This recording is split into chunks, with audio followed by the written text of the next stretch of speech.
Hello everyone, I'm Alex from the Cornell Advocacy Project. We're a student organization dedicated to providing an education in advocacy to anyone with an internet connection. Thank you for joining us for our second series of Speak Now. Each series focuses on a broad advocacy theme. In Series 1, Dismantling Division, we discuss the difficulties of advocating in politically and ideologically polarized spaces. During this series, The Art of Advocacy, we'll take an in-depth look at the ways various art forms are used to support or even catalyze advocacy movements. We'll also examine the challenges that artists face in advocating for themselves and others. As always, we aim to provide you, our audience, with productive strategies for implementing your own advocacy goals. For today's episode, Constructing Change, we'll be discussing architecture as advocacy. We're joined by Erin Pellegrino, a visiting lecturer from the Cornell University College of Architecture, Art, and Planning. In addition to her award-winning work as the founder and principal of her architectural design firm, Matter, Erin is the co-founder of Out of Architecture, a career consulting firm that helps architects explore the value of their skills in non-traditional contexts. Welcome, Erin. We're glad to have you with us today. Now, a note to our viewers. This event is being recorded and will be viewable at this same URL afterward. You may submit questions in the chat, which you may open by clicking the dialog box at the top right of your video player. Throughout our discussion, we'll be sharing URLs and resources in the chat as well, so heads up for those. If you're watching the archived recording, those links are available in the overview section just below. So, Erin, let's start off with a little bit about your personal background. What first brought you into the field of architecture, and was it what you expected? First off, thanks for having me. So I think what brought me to architecture, I came about it somewhat in a backwards way. I was surrounded by doers growing up, so contractors in my family. My grandmother was a dressmaker. She lived with us growing up, and just surrounded by people who had ideas for things and then did them physically in the world, whether that was making cabinetry or clothing or, an electrician, things like that. So I kind of grew up around the spirit of just doing something, especially working with your hands and kind of having a physical output in the world. And I sort of never let go of that. When I went into kind of later years of study, so high school and then starting to look at college, I was a little bit lost. I was going to be the first person, I ended up being the first person in my family to go to college. And I really just knew that my interests had a background in design, in making, and I also really just enjoyed physics in high school. So literally one day I Googled physics and I think graphic design. And, in that day, Google brought me back this idea of architecture as a field of study. I thought that was pretty interesting. Father was a contractor growing up, and a cabinet maker, and I had always been around kind of the construction of things, but never on a full kind of building site. And then I started talking to people about it, and everyone said it was really hard and that I should choose something else, and that the way my mentality or my sort of personality works is that if you tell me I can't do something, I have to go figure out how to do it. So I went into architecture with very little expectation. So to say that it was something that I expected or it didn't meet my expectations, I can't say I had an understanding of what I was getting myself into. Now I have a great understanding of what I was getting myself into. And I think, I would do it all over again, probably just about the same way. But no expectations going in, just went in as someone who really liked doing things and felt like architecture could be the ultimate form of doing things in the world. Awesome. Well, to that point of doing things, do you feel that, or do you think that many architects consider themselves to be advocates? Do you think of yourself as an advocate? I think it's an interesting question because, especially when you study architecture, it becomes such an insulated or an isolated study, especially in school. You talk a lot about the discipline, the built environment around you, but the reality is architecture is a service-based industry. We have to intersect with society and therefore the needs of society, because our world can only, and our profession can only exist in service of others. So I think whether or not an architect admits or recognizes that in some way they're an advocate for something, besides at least their own design agenda, we all are. I think the amount to which you kind of accept that responsibility, I think depends on the type of architect that you become, who you work for, where you work, and what your priorities are. I definitely think at its core, because it is a service industry, because we align so closely with the needs of society and the future needs of society and are built upon the past, I think we have to be advocates. And I think recognizing that moving forward, whether you're a student, a practicing architect, or someone looking at going into architecture, willfully putting that hat on and trying to understand who you want to advocate for and what you want to advocate for would be a nice sort of shift in the field. And I think we're starting to see it just with taking on, issues of sustainability, ethical practices. It's unfortunately no secret that the profession of architecture deals with these things and needs to deal with these things. But I think the more we can maybe own that title, the better off we'll be. Own the title of advocate? Yeah. I agree with you completely. Well, moving slightly out of architecture, perfect segue to the firm that you founded, or career consulting firm that you founded, which, as I said earlier, aims to help designers explore non-traditional methods of practice. So why is it important for architects to be able to explore alternatives, possibly particularly in this vein of owning the title of an advocate? So I think it aligns really well with also owning the title of architect. And I guess what I mean by that is a lot of people who don't know an architect or who have never worked with an architect, or even if you think about me when I went to architecture school, don't really understand what an architect does. There's this sort of nostalgic notion of things like blueprints. I've been practicing for 10 years. I'm 30 years old. I've actually never seen a set of blueprints. Sort of a vestige of an earlier time. I think architects are critical thinkers. They're expert generalists. We are people who look at abstract problems and can synthesize and correlate a lot of different expertise and issues and try to work towards a sort of better future, whether that ends up being a master plan, a building, a couch. It can reach all of these sort of variety of different scales. Out of architecture is a way to kind of own or take back ownership of the title of architect, and not just say when you go out into the world that I have to follow a traditional path of, let's say, going to architecture school, going to work for an architecture firm, spending, an entire career there, and just working on the projects that come in the door, but rather recognizing that a lot of the skills you learn as someone who is an arbiter of the built environment, learns to make things, learns to interface with the technology that it takes to build the world around us, means that you can work in a variety of different capacities and advocate for what the title of an architect really is, which I think at this point is really changing in the world. We see job roles that open up that have to do with design strategy or community engagement coordinators, really being sort of boots on the ground as to how we start to gain back some agency in the built environment and sometimes the non-built environment in order to understand the role that we play in society. And with Out of Architecture, we work with a variety of people going into so many different roles. It could be tech, it could be government, it could be going off into their own sort of private practice. We work with startups, and what's interesting there is that while they started off potentially in architecture, maybe we are talking to them when they're graduating from school, or we're talking to them 30 years into their career, we're talking to them about, what gives them the sort of passion for what they do and what values and skills they bring to the world. And then we try to help them design a pathway that allows them to best execute those skills. And in a lot of ways, I think that's probably at its core helping them be a sort of self-advocate and also take away or take back the title of architect and decide what that means for them. Okay. I'm curious about, well, a lot of my thoughts, we're saying the word architect a lot, and this series is more generally about art and advocacy. And so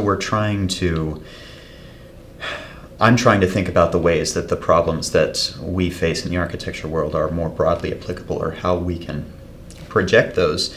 And so I'm thinking about where and how designers might struggle to merge their artistic or design interests and their advocacy interests, all of those with their professional needs, coming down to the fact that they need to earn a living. Sure. And that I think there's a popular conception that that's even harder for an artist than an architect. But, well, I guess one question to start off with is, why do you think there is a struggle between consolidating their artistic and advocacy needs and their professional and feeding themselves needs? Well, I think in both art, architecture, design, in all of those things, it's a bit less clear, especially to the broader society, what it is that we do, what it is that you do. When it comes to being an artist, it's also what voice do you bring, or what lens and perspective do you bring. I think it's, there are different forms of art and different media that makes that a little bit easier.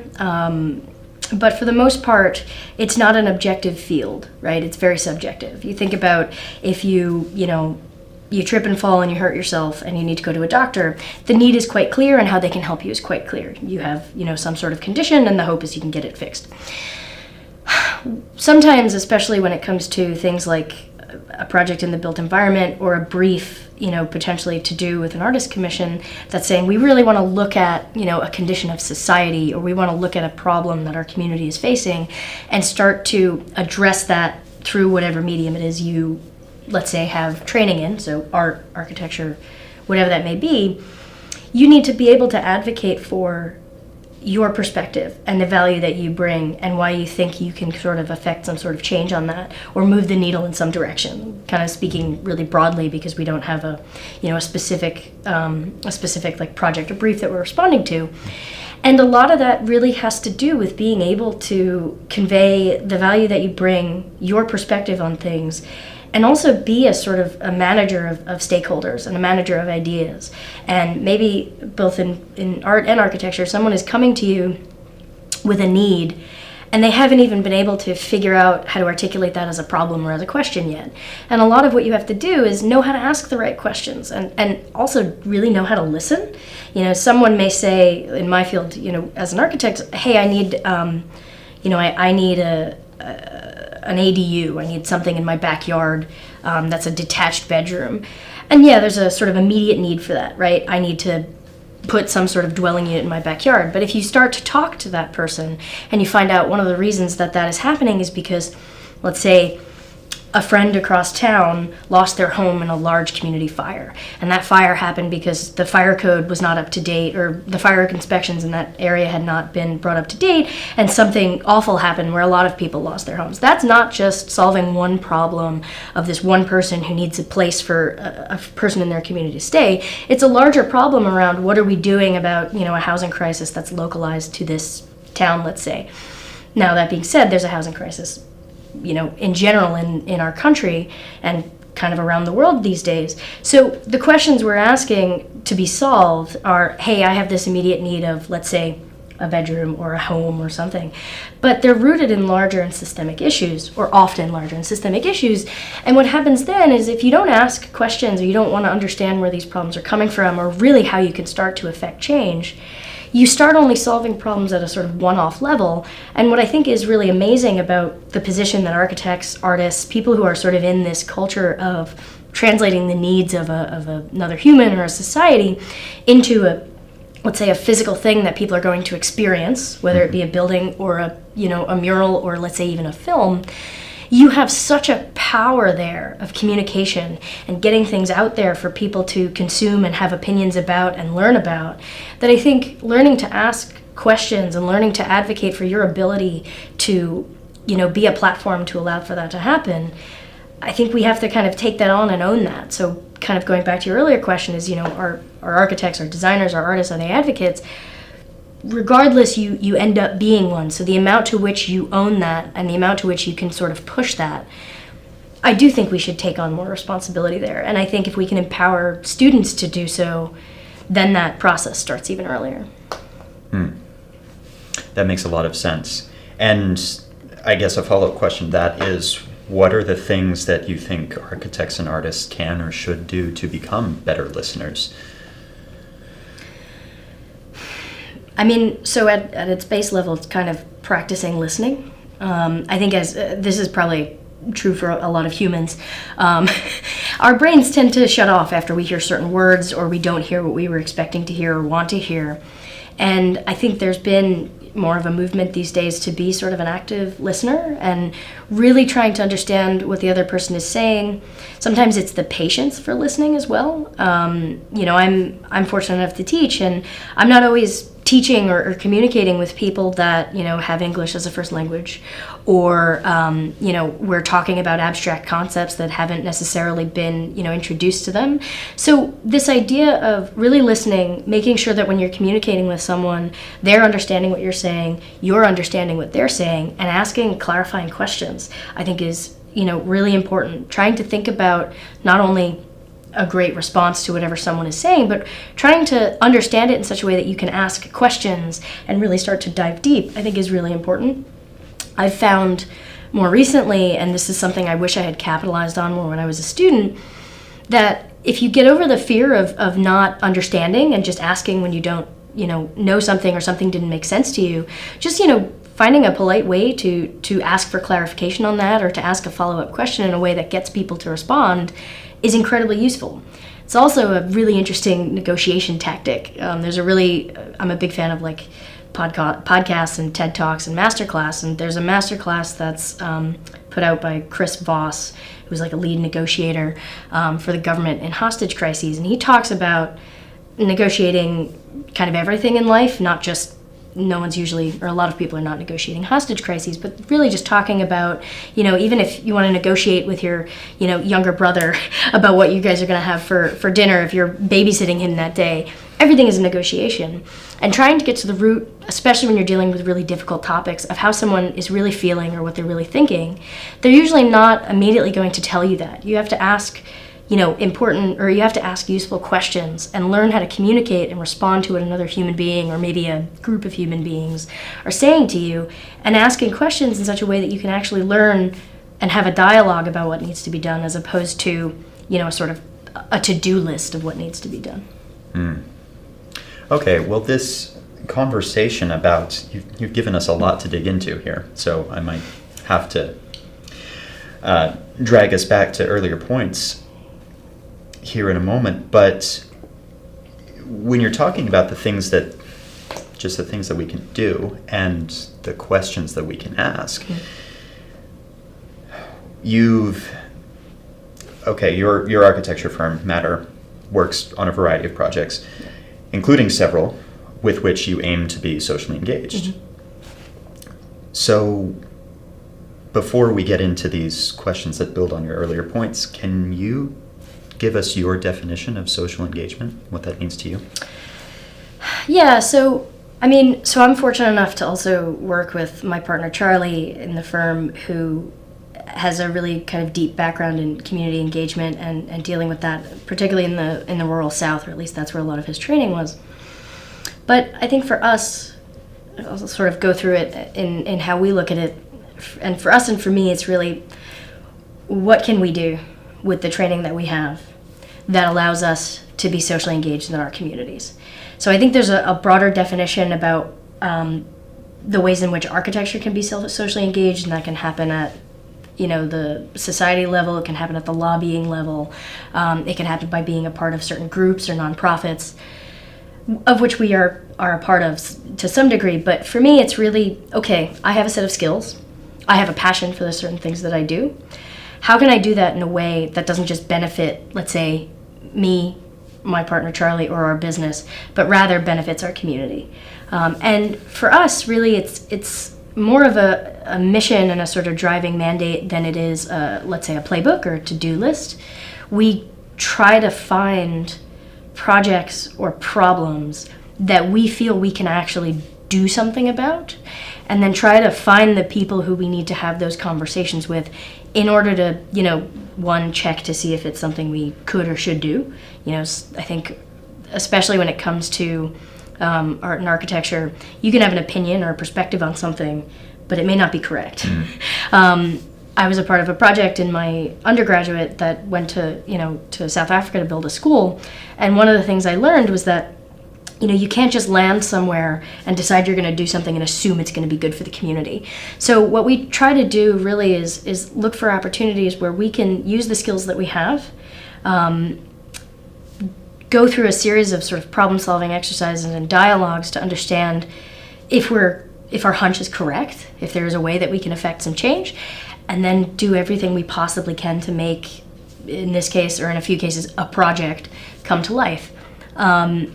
And that's not necessarily, like I said, a playbook that can apply to every scenario, but we've been able to sort of build sort of roots within a community to try to understand how can we keep pushing these ideas forward, what are the problems that the community is facing that we actually can have some agency over.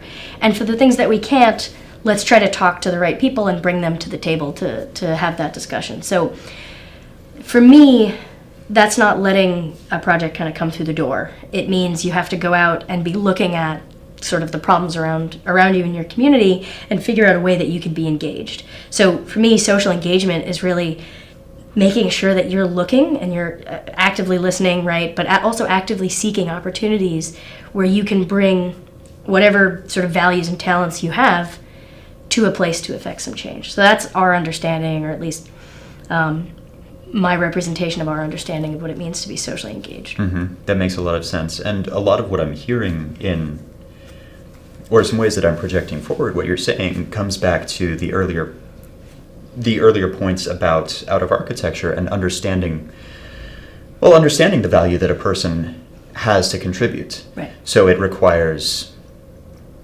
finding these opportunities requires not just being open to the opportunities, but having the awareness to understand how your skills and your abilities might apply in ways that you didn't expect before. Do you think that's accurate? Yeah, and I think it's also about, look, art and architecture and design, these are all creative fields.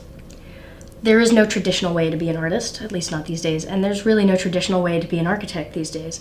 So taking some ownership over the fact that you can actually design the way you interface with the world, either at an individual level and where you choose to go work or what organizations you choose to align yourself with, or at an entrepreneurial level, which is to say, this is the work or the type of work I want to do, I'm going to go out and find it.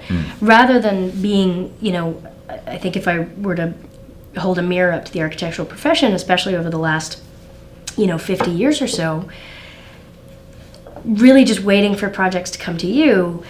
And I think we're at a point in society where, one, so many people don't understand what we can do in society and what value we bring to issues of the built environment and beyond. And two, if they don't know, then they don't know to come to you. And therefore you're being kind of pushed out or not even considered for really important conversations that are happening. And I think in order to get your foot in the door or get a seat at that table, it's not just gonna manifest itself. You have to sort of make that happen. And I think that starts by asking the right questions, understanding the value that you bring, and then just being really tenacious about going out there and trying. So I started with this idea that I came from a sort of family of doers, and I think, I really value the education that I've gotten, and I'm very grateful for it. But at some point, you have to stop thinking about problems and stop theorizing about them, and you have to go out and try something. And what's great about the field of being sort of creative and passionate is that it's an iterative process. Architecture is an iterative process. Anyone who's gone through any sort of training to be an artist or worked at their craft knows that you have to fail a bunch, and you have to put yourself out there. And it is a sort of emotional and burdensome exercise. But the more you do that, the better you get at trying, and the better you get at putting a little bit of yourself out there and seeing if it bears fruit. So I think architects, designers, anyone who kind of operates within the uncertain world of creativity is really used to just trying things, failing a bit, but failing up, and learning, hey, this didn't work, but parts of it did, and I could do this now. I think that's how anything really gets done. And the sooner you can sort of open yourself up and maybe get over that, I'd call it like a sort of insecurity, the better off I think the world will be. Absolutely. And I'm probably going to ask you a couple questions about that insecurity that you mentioned. But talking about this doing and iterating, particularly in school, you, in addition to teaching at Cornell, you recently taught a design build course at the New Jersey Institute of Technology that applied these principles that we were talking about community and social engagement. Can you tell us a little bit more about that and your experience there with? Yeah, sure. So I grew up in New Jersey and went to Cornell for undergrad, and then found my way back to the sort of New York metropolitan area. And when the pandemic hit, I had been teaching on and off at NJIT for a while. My design partner Charlie had joined up in working with me, and the pandemic hit, and we were stuck teaching, or not stuck teaching, but we were kind of all relegated to now teaching via Zoom, right, via a screen. And that was deeply frustrating for Charlie and I, because we have a design build firm. We like to build things, and what we were excited about with these students was, really working with, at that point in that semester, really working with them on issues of urban farming and urban food access in Newark, New Jersey. Because Newark is a food desert, our office is located there, and it's an issue that the city struggles with. And we happened to, while taking the students on a socially distanced walk, because we were so frustrated with the fact that we were teaching over Zoom, we happened upon an area that was being developed called Hope Village. And it was a sort of vacant plot of land, which Newark has a lot of these, that had been allocated by the city and the homelessness czar to develop a village out of shipping containers to address the needs of the homelessness issue in Newark. And when we happened to walk by there, the architect, who had been also the owner of a nonprofit who was helping Newark kind of develop this program, was there, and we got to talking. So we were talking to him about the project we were doing at NJIT, and about a week later, the school asked us to put together a studio prompt about sustainability. That was what we're hoping that the next school year would start to address. And Charlie and I, we were inspired by this talk with the architect of Homes for the Homeless, which was dealing with this project with Hope Village. And we were just like, there is no greater sustainability issue than the fact that we were all sheltering in place during COVID. This was sort of, spring 2020, than people who have no place to shelter. So architecture obviously has to deal with many issues of sustainability. I think the lens they wanted us to approach this from was, carbon footprint, greenhouse gas emissions, all of that. But for us, our definition of sustainability at that point was really that we had a housing crisis, and we had people who were without homes, meant to be sheltering in place in February in New Jersey. And that's just, unsustainable. So, like I mentioned, our office is located in Newark, and it happens to be located in a building that it contains a group called Newark Venture Partners, as well as Rutgers Business School and Audible, which has their headquarters in Newark, which means, at least pre-pandemic, we were constantly surrounded by people who had civic roots in Newark, funding roots in Newark and also just a business presence. And everyone during the sort of COVID pandemic was really interested in finding out ways that they could help. So we had a series of conversations. We put together a studio draft that looked at, hey, can we start to address this problem in a real way? Can we do a design build studio? And then we looked to try to raise funding to be able to do it.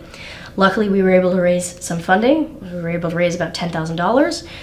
And the question we posed to the students and to the school was, hey, we have $10,000. How can we attempt to solve this problem with that amount of capital and with 15 students who are ready, willing, and able to attempt to address that issue? We were also lucky in the sense that the head of city planning and Newark in general is really open to ideas and really wants to try a lot of things to address the problem. So we worked with them and had them a part of the conversation as much as possible. We had the luck of being in touch with Hope Village 1 and getting their input as we were developing a prototype. And the students really took the problem and ran with it. We sort of divided them into groups, one that dealt with community outreach and engagement, another that dealt with logistics, which was a huge issue during COVID in terms of getting materials, and a third that dealt with this idea of deployment, because if we were going to go through the motions and all of this, effort to put this building together, we'd have to be able to move it, and hopefully it would be a system that could scale in the sense that you'd be able to build multiples of these. And they did it. So we basically built this, we call it the pod, which stands for place of dwelling. But we built this system that would scale a structure of a roof and sort of platform, and then these pods could be inserted in it that were able to house different types of people that were sort of seeking to solve this issue of being unhoused. The city worked with us to develop what those demographics would be. So in this case, they wanted a system that could respond to an individual with a disability, so a physical disability, and they'd have to be able to sort of get around in a space and be able to operate the furniture and whatnot from a wheelchair or some other sort of mobility issue. The second being a situation which happens apparently quite a bit when someone has been living on the street, but people will have a tendency to partner up, not necessarily out of romantic needs, but because being on the street with someone else is important. So their bonds are formed, and it's actually incredibly traumatic to separate them. But sometimes when we have to go into different shelters that are either based on gender or faith-based, that sort of separation can be incredibly traumatic. So they asked for a system on the interior that could support two sort of platonic individuals living together. And then the third, which I think the students really also latched onto, was domestic violence survivors, who often come with children, which meant a whole nother scale of investigation. So the students, as I said, designed and built this system that could house a series of these small pod units, and then built a furniture system that could be adapted on the interior that could address each of those needs. Now, what is incredibly exciting about that is that they built it and it's there, and we're in the process of transferring ownership from the school to the city, so it will actually get deployed, which is incredibly exciting. But of course, it's just a first stab at it, right? Mm-hmm. There are things that we would change, there are things that we would do differently.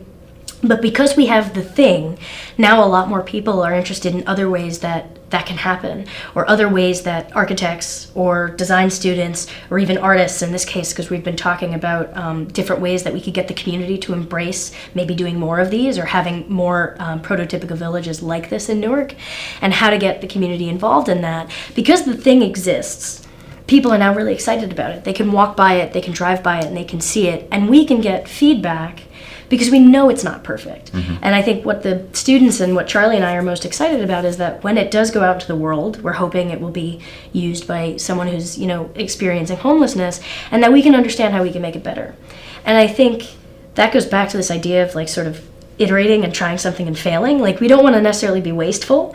And we did have, again, 15 students donate their labor, and we had a lot of people donate, both money and time and materials to getting the project realized. But recognizing that we're not done. We did it once, and now it's a question of, okay, how can we make it better? And in order to do that, you have to engage in a dialogue. You have to know from your constituents, from the rest of the community, whether or not what you did is good, what aspects of it are good, what aspects of it are bad. Would we do this again? If we did do it again, what would we change? if we don't do it again, why? What did we do wrong? Or what went sort of sideways that would mean we shouldn't do something like that again? So that to me, and to us, because we're continuing a sort of design build dialogue with the school, is how do we keep projects like that going? Which I think is incredibly important to show to students as well, that they can go out there and do something. Newark is a great place for that. There's a whole culture of murals around the city. There's also a culture of sort of advocacy through art, and by way of partnering with local businesses, doing a lot of festivals in the summer, getting sort of the youth involved in that sort of thing. And I think we were really lucky in terms of we were in the right place at the right time, and were given a series of opportunities and paired with, you know, really talented and engaged students, and we're able to kind of realize a project like that. You mentioned earlier that you feel bringing advocacy and owning advocacy into the process of education earlier will naturally do nothing but help the profession as a whole own that title. Have you seen any of that effect on your students through being able to engage this directly with a very real issue? Yeah, I mean, well, first off, I think there was this excitement around the idea that finally all the work they were putting into something wasn't just going to be a grade that gets handed back to them at the end of the semester. There was going to be a physical thing, like an actual thing that they could stand in and inhabit, that other people could do as well. So that was an initial, I think, confidence boost to see that they actually did it. I mean, there's something really satisfying if you make anything. It doesn't have to be a building. It can be, you know, it could be after you paint a room, right? Just being able to stand back and see that you did that, and see a sort of one-to-one correlation with your effort is always, I think, inspiring. Of the students themselves, a lot of them have continued to work on the project because their semester has ended, but for them and for us as well, there's more to be done. There's questions to be answered, and there's improvements to be made. And we've seen a lot of them come back and want to work and push this project forward. We've also seen a slight cultural shift at the school in terms of really understanding that there are a lot of things that can be done with the means and the wherewithal of that size of a class over the 15 weeks of studio, and the school has really capitalized on that and wanted to integrate that more into the program. And I think it's also sort of reinforced this already existing dialogue that the school had with the community, which is in the form of a sort of design collaborative where the community can come to the school and ask for, showcase some needs that they have and see how the school can respond to that. And I think that works for everybody. It improves kind of the standing of everybody. It obviously needs to be done well, and it needs to be well resourced, and everyone needs to sort of be passionate about it being being involved in it. But yeah, I think it started a cultural shift, and I think it proves that even as a student, there's a lot that you can do. Since then, we've had other students come to us and say, hey, I know this person. We had someone come to us, one of our former students from that studio, talk to us about a need that they've found in their community for veterans housing, and started conversations with the VA in their local area, and also started to try to put together a network of how we can make potentially a project out of that and bring that through the school. So I think once you show that even as a student what you can do can affect some positive change, people start looking around and saying, oh, I don't have to just wait for a professor or the school to bring this in. I could potentially bring this to the school, and this student in particular will graduate by the time this studio ever manifests.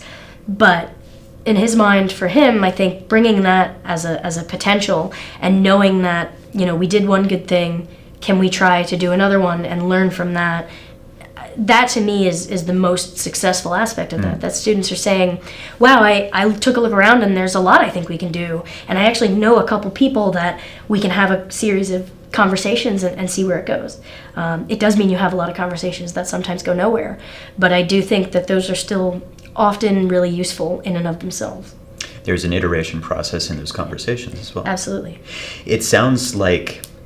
it sounds wonderful, and the way that we're talking about it is couched specifically in terms of students and school, but I think it's really applicable at any scale of civilization, right? Any citizen can understand that they can see a need and they can have an idea and take that to people and have conversations and start to get something done about it in the same way that a student can. Right. I wanted to return, I said I would do this, I wanted to return to the insecurity bit, because that's something that I think, well, everyone suffers from it to some degree or another. I guess students are just maybe sometimes more vocal about it, at least that's my experience. So there was a specific phrase that you used that I'm trying to discover. An insecurity mindset. I usually call them an insecure overachievers. That's it. Yep. Can you tell us more about what that means, and then how we can go about combating that for ourselves and maybe for our friends and associates as well? Yeah, I mean, it's interesting because the idea of the insecure overachiever at some point in my mind started off as a bit of a joke, but as a joke because that was me as a student. And it's a little bit of self-efficacy, but it actually comes from, I invited a client of mine to give a lecture to one of my professional practice classes on believing in your ideas. And he's an investor in young startup companies, which means you're often investing in the person and their idea. You typically don't have much traction. You may or may not have a product or a thing that you're selling yet. You're only sort of investing in the idea and the person. So I asked him to come to talk to the class, which was full of architects, artists, and planners, because that's the course, or that's the college at Cornell that I was teaching it at. And he started talking about this sort of phenomena that he would see, and sort of during that class we sort of coined this term, and it was indicative of what I find I went through as an architecture student and as a student of design, and what I consistently find my students kind of grappling with. And I think it comes from a series of instances. One, at least in the training of something like the arts, you are working under people with much more experience than you. It's always kind of this sort of apprenticeship model, and it's evolved from that, decades and actually hundreds of years of the way we teach a craft. That could be being a stonemason, it could be being an architect, it could be being a painter. You learn from people who've done it before. And that act can be intimidating because that person that you're learning from has so much experience that you don't have. And I think there's also an intimacy to the way you learn that way, because especially in architecture school, but this is true in other design programs, you are working with someone not just through lecture, but they are standing at your desk, or they are helping you sort of form something or showing you how they create things, right? And so you learn to be sort of reverent and respectful of this. And I think sometimes that gets internalized as, I'm not there yet. Especially when you're in school, you're not there yet. I think Ira Glass talks about this issue where, when you go into the arts, it's really difficult because you inherently go in because you have taste, but you also know that your stuff is crap. Or at least it starts off as crap, even if you have talent, right? You have to kind of work towards this. And I think students, and I did this as well, you get really good at certain aspects of making and doing, but that sort of insecurity of always knowing that you could be better, and that game of, or that constant question of what if I had more time, what if I had thought of this sooner, what if I did it this way, because that possibility sort of always exists. I think we are constantly feeling like it's not enough. And even if the work is great, I have this problem even with the work that we do now. I can't photograph any of the projects that we do because I can't see it from any sort of fresh perspective. When I go and look at something, I'm like, that's wrong, we did that wrong, I would do this better, this is broken now, or whatever. So I think we're constantly trained to look at where we can improve, and therefore to take a step back and take stock and understand, no, this is what I'm doing. That's really hard. And typically in school, that happens at the end of the semester, and it usually happens in private. You have your final review or your final showcase, and then you go off, you get your kind of feedback from a critic, and then you have to sort of download what that whole process was like. And I think there's a disconnect, absolutely. Even if you could be proud of the work that you did, you're constantly questioning how you could have done that better, and I think that festers. That being said, the profession of architecture is also riddled with a lot of sort of inequality and issues around, I think, cultivating a really good mentorship model that gets students and young professionals to feel confident with the talent and the work that they bring to the world. But you also don't know what you don't know, and I think we're acutely aware of that there's a lot we don't know. So I think that starts to eat at people, or at least started to eat at me for quite a while. And there is something to be said for the sort of kind of fake it till you make it, or you kind of have to fake confidence until you actually believe in it. But your sort of personality and the way that you advocate for yourself in your work is also an iterative process. It's not just going to be like you graduate or you get that job or you get that commission and all of a sudden you're on top of the world. You constantly have to work on how you present yourself, and part of that is looking internally and understanding, okay, there are things I need to improve upon, but I have a lot I can bring here. How do I at least put myself out there so that my ideas have a shot?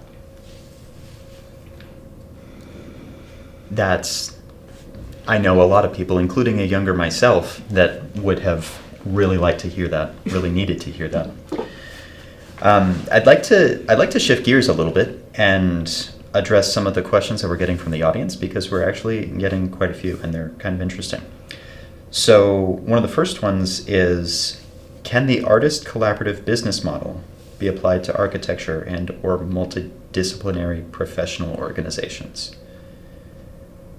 Yeah, absolutely. I know less about the artist collaborative business model as a business model, so I can't speak to that mechanically, but I do know that there are a lot of incredibly successful multidisciplinary firms that are able, I think, to do more than your traditional, or let's say your siloed firms, and I think that's simply because you have more diverse voices at the table. An incredible mentor for me was not an architect. He's an engineer. His name is Hanif Kara. He started an engineering firm in London that now works with artists, other engineers, architects on sort of groundbreaking building technology and doing projects that you would have looked at 20 years ago and said that's not possible. It's not possible maybe from a technical standpoint or from let's say a cultural or social or governmental standpoint. And I think part of the strength of that is he has a sort of a personality and a way of approaching working that I think attracts amazing talent. But two, he's able to bring so many different voices to a table and think about how can we get this done? Not, can we do it, but how can we do it? And I think that was such a fundamentally important question to ask. And it's one of the things I really like about the fact that as an architect, I have the privilege of working with contractors and engineers who, again, are just doers, right? So when you bring them a problem, it's not, can we do it? It's, all right, how could we do it if we wanted to do this? So I think opening up the field, letting different voices and different, let's say backgrounds or professions come in would always be helpful to the bottom line. Now, I think there's another part of that question that's about really the business mechanics, and I think that's probably a bit too complicated to dive into without more context. But I do think there are, types of ownership. There are definitely ownership structures that allow for a lot of different things to happen and a lot of different liabilities to be filtered through, because that's usually what owning a business boils down to, is how you protect yourself from liability and how you are taxed. But there are absolutely different ways to do it. Another great way to go about it is a nonprofit, depending on the mission of the business, or doing something like a B Corp, which allows for a more diverse structure and a lot of different voices to come in, and also a way to kind of manage all of that without having to accept certain amounts of risk. Okay, thank you for that. Where are we? Yes, okay, this one is particularly interesting. So, context, understanding where you should speak and where you shouldn't is important in advocacy in general. How can architects and artists more broadly know where it is appropriate to intervene through their work and where it isn't? Yeah, I mean, again, I don't know if there's an immediate playbook or a sort of scientific method to follow for that. I always kind of joke that when you're training yourself as a creative, you're not really an academic, and therefore you don't necessarily know how to research as well as a true academic. And I say this as someone who teaches, at an Ivy League institution and other well-respected fields, but I am not an academic. I am not someone who, I would say that I can go speak to someone who's studying, in the sciences and say that I know how to research as well as you. I don't. I know that I don't. But you can take a more sort of open approach to how you research. So if someone were a scientist, right, they'd go about researching an issue with a lot of data and a lot of scientific study and using the scientific method and positing a thesis. And I think the first approach to that as someone who's a creative is being as open as humanly possible and really questioning the biases that you bring to something and doing the best job you can to turn those off. Part of that is active listening, but sometimes it's not someone who's speaking, right? For Charlie and I, for example, a lot of this has been spending time in the city of Newark and walking around and seeing what people do, seeing where they go, seeing where they eat, seeing where we see the same people over and over again, what sort of things are they talking about, really just being a sort of, a sponge for the reality around you and constantly questioning how you perceive that reality. That also goes back to having the confidence of asking questions, and I was an incredibly shy kid growing up, so the idea of going up to a stranger and being like, what do you think about the project they've proposed out here, mortified me, and probably at some point still does, but my curiosity now has sort of quelled at least that side of me, and it's won out, right? And I think if you are a creative person, you are inherently curious. So let the curiosity kind of beat out the insecurity and just be constantly open and looking at things. And I can't stress enough the making sure that your own biases are not getting in the way. Even if you feel like you know something so well, or where you're looking to do something in a place that you're from, or you're trying to, maybe it's an identity that you feel as though you own completely. I think we really need to question how we approach the way we look at things, because our perspective is everything. It's all we have. We don't always have the data to bounce against. That being said, there are also often great ways to get data. So embracing some actual real methods of research as it refers to the quantitative is also useful, but the qualitative for us, our biggest pitfall will be whatever biases we bring to that. And that's something that I really value in the work that Charlie and I do together, because I think we ask each other really hard questions sometimes. And I'm not going to say it can, I think, make things uncomfortable, but we have a sort of rapport that allows us to be like, no, I'm going to ask this question and challenge your thinking on that because I have a different perspective, and let's unpack that. And it ends up not being who's right and who's wrong, but rather how do we more wholly understand something? And that's super important. That sounds delightful, and I'm hearing a lot of return to the previous point, and how interacting with people, just interacting with so many different kinds of people and connecting with them, as the architecture field rather demands that we do, can be a huge help in understanding those different points of view. It's not surprising. We mentioned sustainability and environmentalism once, so it's come up again. Can architects be effective advocates for legislative or regulatory solutions to climate change?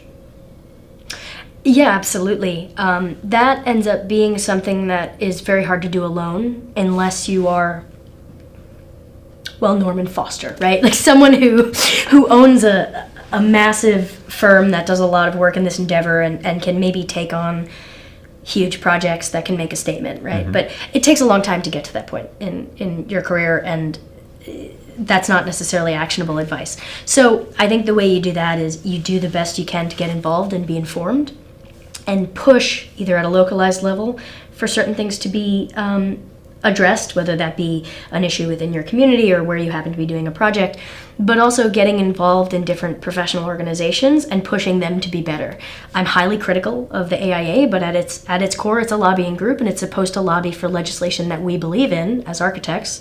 I say we as architects. I'm actually not a member of the AIA, but that is a group that is meant to be doing that, and I would say has put forth, goals for that.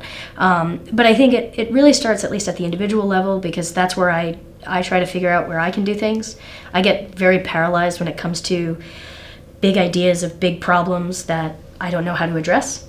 So I try to localize it to the individual.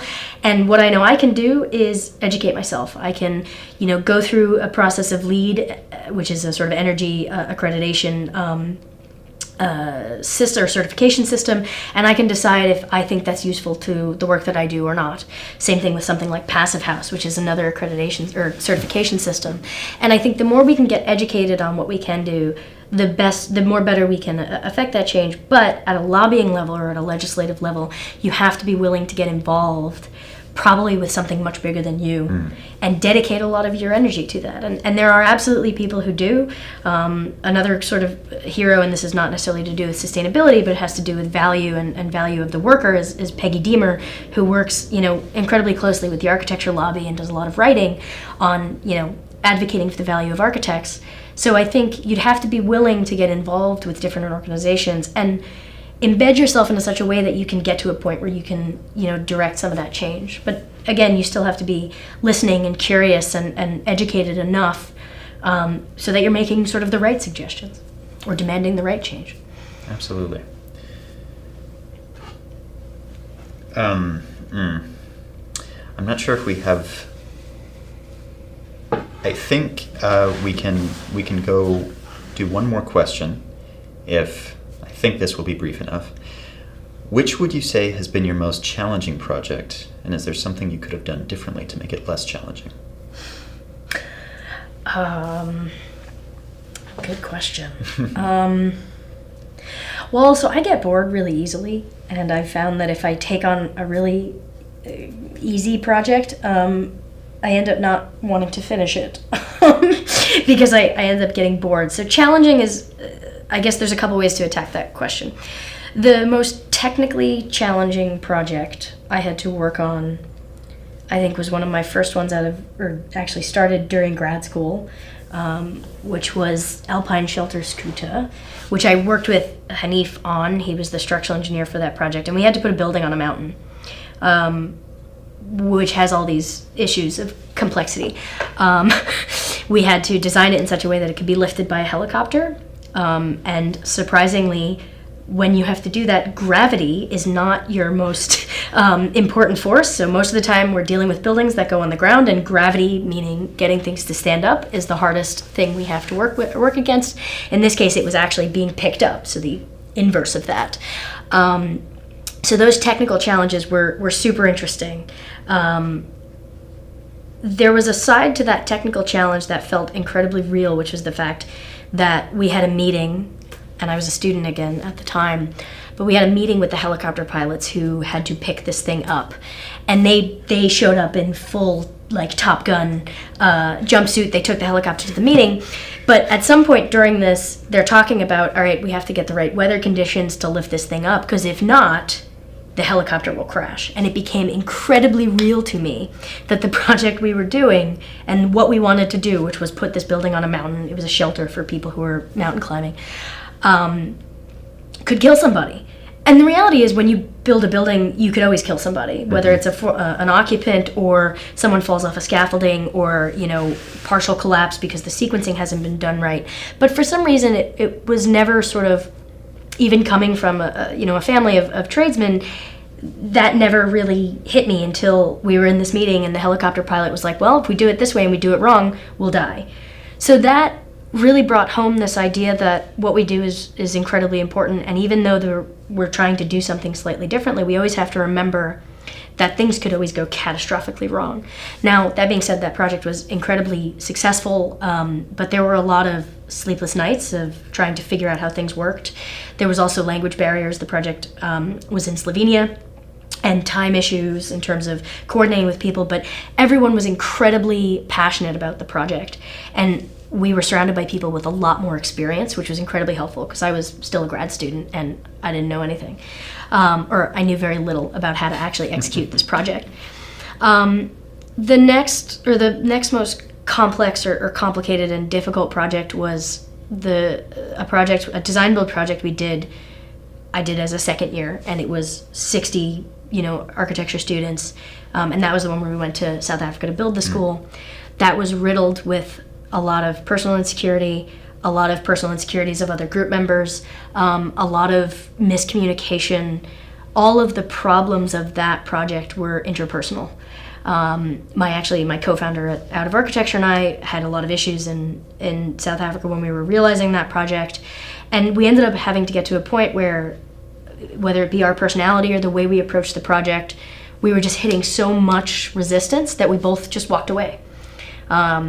We tried to do it in a really responsible way. We gave up the responsibilities that we had to other people, and I'm not going to speak for Jake, but that has always eaten at me as, how did that go so wrong? And again, it was a successful project. It got built. We are proud of the work that was done, but we realized at some point that us being there and trying so hard with what we were doing just wasn't working with the team dynamic. And the only way I think you can improve upon that is, one, look at yourself and say, what did I do wrong? And then two, at what point did things start to go like either off the rails, or at what point did things get to a point of no return, where we had to actually walk away? And that really is, how you get better. And now when I see my students in group projects, hitting a point of contention or whatever, we just bring it up, and we look at things like organizational behavior, and we talk about, hey, the goal is the project, so let's check on why this isn't working and let's fix it because we have a mutual goal. Let's get all the other stuff out of the way. That's fantastic. We are just about out of time, but if you were to leave the audience with one nugget, one piece of advice regarding advocacy in artistic professions, what do you think that would be? Do something. I would say, it's really easy to get completely overwhelmed with all of the problems and even opportunities out there. Start small, do something, talk to people, get people's opinions, understand what you can do with your person or your group of people to just start. I think the hardest thing is starting. You'll figure everything else out as you go. You're in an iterative field. You know what it's like to fail. So just try and go from there, and just keep an open mind. Fantastic. Thank you so much, Erin, for all of this advice. So that concludes Constructing Change, our first episode in Speak Now Series 2, The Art of Advocacy. I hope that you enjoyed yet another conversation brought to you by the Advocacy Project from Cornell University, where we make it our mission to teach the basic skills in persuasion, public speaking, and effective communication to anyone with an internet connection. Today's episode is co-sponsored by Cornell ILR. To learn more about the Advocacy Project's story, as well as our co-sponsors, make sure to check out advocacypro.org. Again, that's advocacypro.org, where you can take the first steps in wielding the power of your words, even when those of others might falter. Until next time, thank you for listening.